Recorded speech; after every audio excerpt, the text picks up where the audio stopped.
Okay, this is a video on how to take cuttings from succulent plants, which is a little different from the other plants that I showed you before.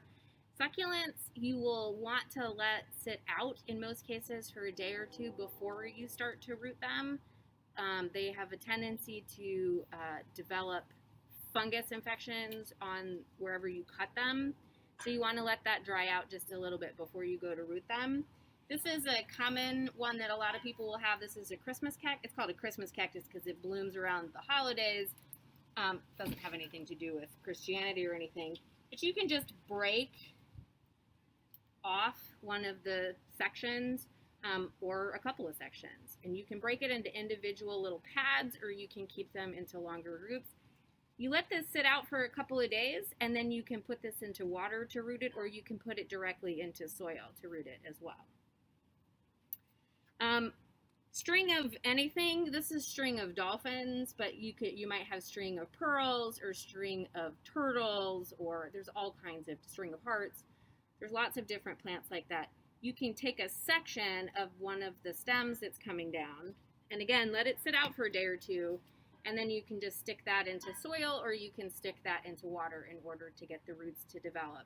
It'll root pretty well. Some succulents you can root individual leaves. These tend not to work that way. You need a piece of the stem in order to get them to root well.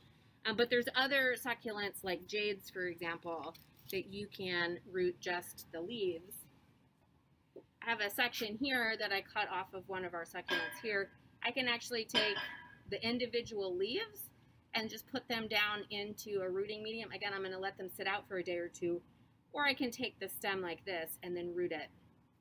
I can also cut it into smaller pieces so that I have a smaller section that I'm starting with, and I can section this into multiple pieces.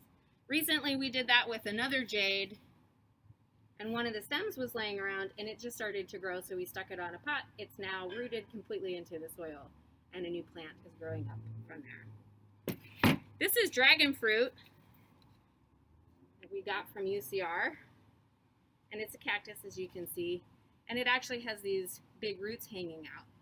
So if I wanted to propagate this, I would cut it right here. I'd wait a couple of days, and then I can put these roots directly into soil. Just lay this almost like this jade is laying here. Just lay it straight into the pot, and it'll start to root. If I took one of the other sections that doesn't have roots hanging off from it, I would just let it sit out for a day or two, and then I would put that into some soil. Plants like this will do really well directly into soil. You don't have to root them in water first. And then here I have just a regular old cactus, and you can see it has a couple of small little cactus buds coming off. And don't touch with your hands, but you can use the knife in order to cut those off. And now I'll let that sit out for a day or two. Then you can just simply place it on top of the soil, and it'll root right down into the soil. So succulents, you just want to give yourself enough time, a day or two, for them to dry out first so that they don't suffer from rot once you actually get them into a pot. Okay? Good luck!